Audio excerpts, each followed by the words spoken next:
Seigneur, bienvenue à notre dévotion matinale. La méditation de ce matin s'intitule « Comprendre le sacré ».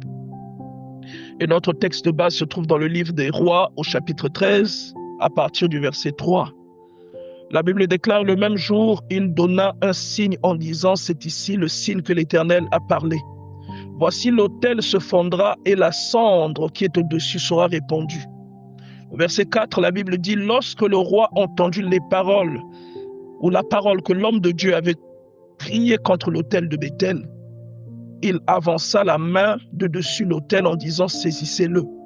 Et la main que Jéroboam avait étendue contre lui devint sèche, et il ne put la ramener à soi.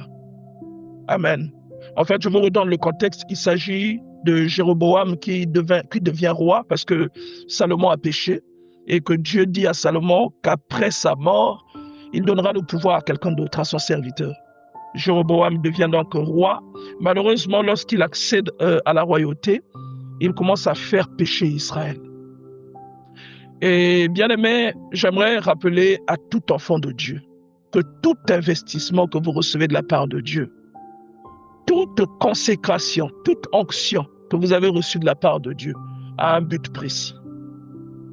Et une fois que vous avez reçu quelque chose, c'est-à-dire toute personne qui reçoit une chose de la part de Dieu est une personne mise à l'écart. Je répète, toute personne consacrée par Dieu est une personne mise à l'écart, avec une onction. Et la particularité de l'onction varie selon l'individu. C'est-à-dire que l'onction ne sera pas toujours dans les mêmes manifestations chez l'un que chez l'autre. Vous allez parfois remarquer une nuance, dépendant du domaine dans lequel Dieu a appelé la personne. Mais il y a une chose qui est certaine, c'est que lorsque vous avez reçu l'onction de Dieu, vous devenez particulier. Il y a des choses en vous qui réagissent, ou encore il y a des choses en vous qui contribuent à bénir, qui peuvent briser des liens, qui peuvent briser des chaînes. Et l'onction que vous recevez, parce que l'homme de Dieu qui parle là, il a reçu un mandat de la part de Dieu. Ce mandat est une autorité qu'il reçoit. Et cette autorité fait qu'il y a des phénomènes qui entrent dans la vie d'une telle personne. Dépendant de ce à quoi Dieu a appelé cette personne, vous verrez comme une force surnaturelle accompagner la personne. Vous verrez comme une force surnaturelle emmener à manifestation des choses qui n'existaient pas chez cette personne ou que vous n'aviez pas soupçonné chez cette personne. On dit alors de cette personne qu'elle est consacrée. Et vous voyez que dans le mot consacré, il y a le mot sacré. Est-ce que vous voyez? Donc la personne que Dieu appelle est une personne sacrée. Et la personne que Dieu appelle est tenue de respecter la sacralisation de son être. Elle est tenue de respecter l'investissement que Dieu a déposé en elle. Et une telle personne, la Bible la compare souvent à un aigle. C'est-à-dire qu'il y a un niveau de choses, un niveau de déploiement qui est associé à la vie de cette personne, qui contraint la personne à marcher avec une certaine discipline. Il y a beaucoup d'oiseaux, mais tous les oiseaux n'ont pas le même caractère. Et parmi les oiseaux, nous pouvons citer l'aigle. Et nous pouvons également citer le vautour. Et vous allez voir que les deux volent, mais les deux n'ont pas la même attitude. C'est la différence entre quelqu'un qui reçoit l'onction de Dieu, qui est une chose sacrée, qui arrive à discerner cette onction, à quoi l'onction contraint la personne, quelles sont les priorités liées à cette onction. Et d'un autre côté, l'image du vautour. Pourquoi je parle du vautour? Je parle là d'un oiseau qui, malgré qu'il vole haut, a tendance toujours à manger ce qui est mort. Et bien aimé dans le Seigneur, il y a beaucoup d'exemples dans la Bible. Je n'aurai peut-être pas le temps de tout développer aujourd'hui, mais je vous parlerai de Ophni et Phiné, qui exerçaient au temple, dans le tabernacle. J'ai dit le temple, mais c'est le tabernacle. Vous comprenez que le temple n'est que ce que le tabernacle était. Et aujourd'hui, nous sommes ce que le temple était. Alors, Ophni et Phiné avaient reçu un mandat, une responsabilité. Ils avaient le sacré en eux. Mais l'usage qu'ils ont fait de ce sacré leur a porté préjudice. Je suis en train de dire à quelqu'un ce matin, nous devons discerner le sacré en nous. Nous devons discerner l'investissement. Nous devons comprendre ce qui est mis à part, ce avec quoi on ne plaisante pas, ce avec quoi on ne joue pas au dé. Alléluia. Nous devons comprendre ce avec quoi, donc ce en nous, de quoi Dieu se sert pour bénir des gens. Nous devons le comprendre pleinement. La compréhension de cet aspect emmène le discernement. Et le discernement détermine nos choix. Je répète, la compréhension du sacré emmène le discernement et le discernement détermine nos choix. Tout comme vous verrez un agent de l'État qui, quand vous le voyez chez lui, vous pouvez le sous-estimer, mais une fois qu'il a mis son uniforme, vous voyez comme une sorte d'autorité qui lui est conférée. Il y a une autorité qui est conférée à un homme en uniforme.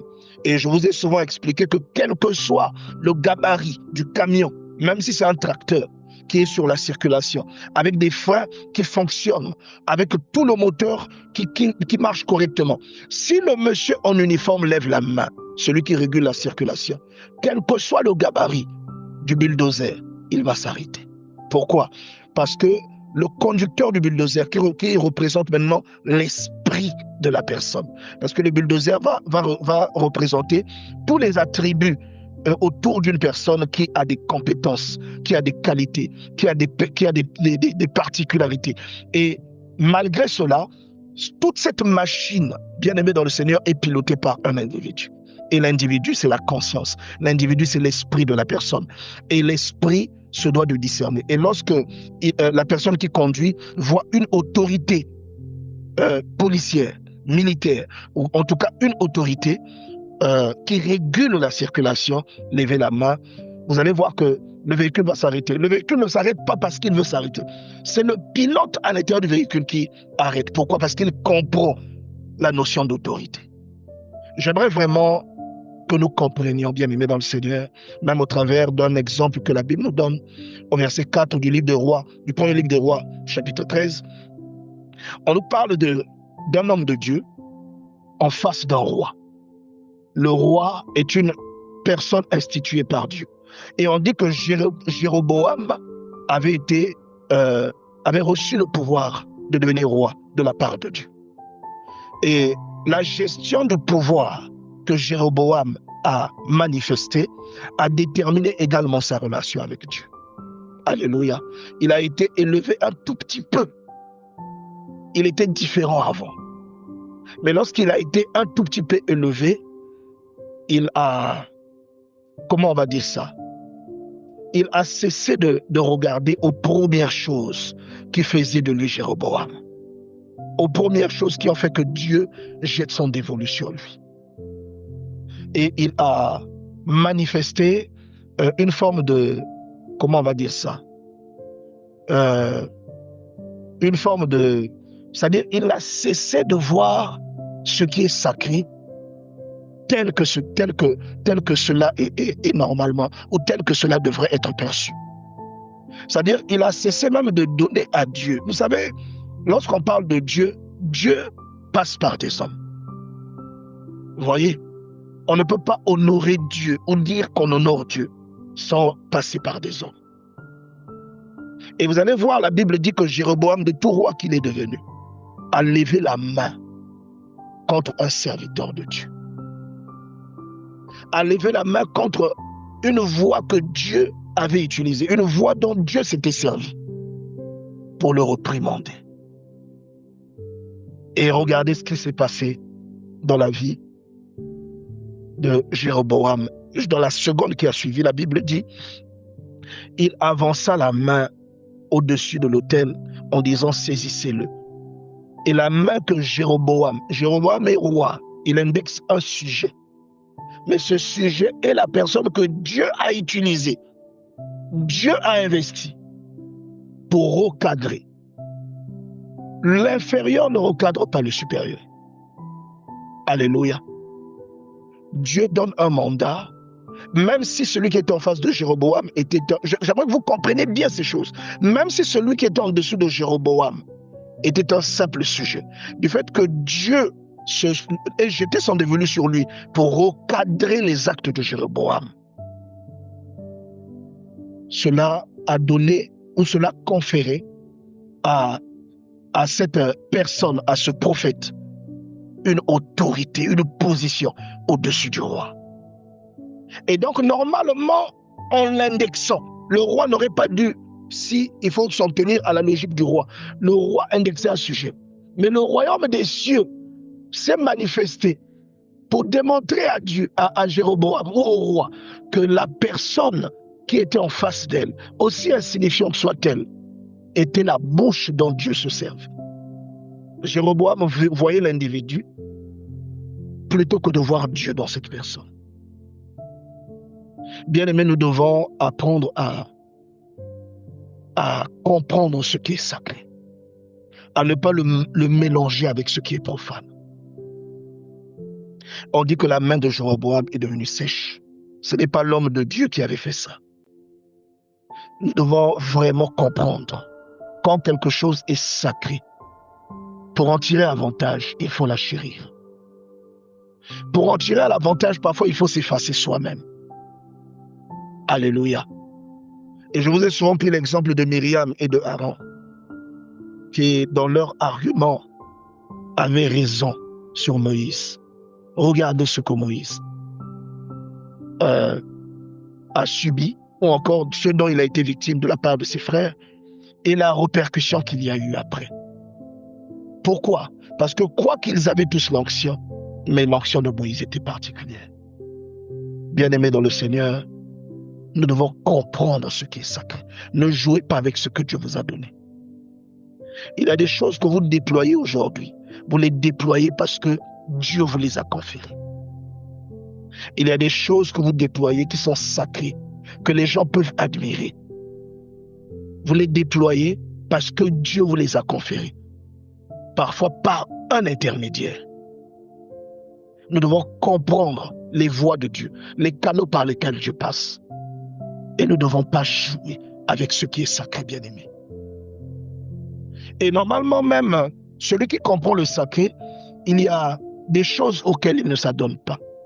Celui qui comprend le sacré ressemble à une personne qui porte une palette remplie d'œufs sur sa tête. Un chat peut aboyer, il ne répondra pas. Quelqu'un peut l'injurier, il ne répondra pas. Pourquoi?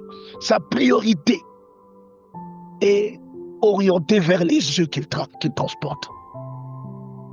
Et vous qui êtes appelés, c'est à ça, bien-aimés dans le Seigneur, que doit ressembler votre attitude. Et c'est derrière cette image, la réaction que vous devez encourager. Vous devez vous encourager mutuellement à avoir en face de l'adversité. Ne soyez pas esclaves de vos basses passions. Ne laissez pas ce qui est vil prendre le dessus sur vous en vous trompant par de faux raisonnements. Ne laissez pas ce qui est vil prendre le dessus sur vous et vous faire commettre un péché que vous allez réaliser plus tard. Ésaïe a réalisé plus tard qu'en vendant son droit d'aînesse, il avait commis un crime. Et vous voyez que même l'apôtre Paul en parle. Vous voyez? Pourquoi? Parce que le droit d'aînesse, c'est Dieu qui le donne. C'est Dieu qui choisit quelqu'un afin que cette personne reçoive l'aînesse. Et brader son aînesse, c'est manquer de respect à Dieu. Et pourtant, c'était, semble-t-il, pour une bonne raison. Je prie pour que tu comprennes cette parole. Cette parole peut... on peut dire beaucoup de choses dessus, mais le but, ou encore le message que je vais te faire passer, mon bien-aimé, c'est que ce que Dieu investit, ou ce qui nous précède, a une certaine valeur. Ce de quoi nous sommes arrosés a une certaine valeur. que Dieu vraiment parle à quelqu'un aujourd'hui. Que Dieu, il y a beaucoup de choses que vous vivez ou que vous avez pu vivre dans votre vie, simplement parce que vous ne respectez pas ce qui est sacré. Simplement parce que vous avez honoré, on n'honore pas que de la bouche. Même le caractère est censé honorer. Alléluia. On n'honore pas qu'avec des paroles. Ou on n'injurie pas qu'avec des paroles. Même le caractère peut injurier. Vous voyez cela? Que Dieu vraiment nous aide à comprendre ces choses. Que Dieu nous aide à nous rappeler de ses bienfaits, de la particularité qu'il a emmenée dans notre vie en nous appelant. Et qu'il nous donne aussi la sagesse et la conscience qui consiste à mener à bien et à veiller sur les choses qu'il a déposées sur notre vie. Que Dieu vous bénisse.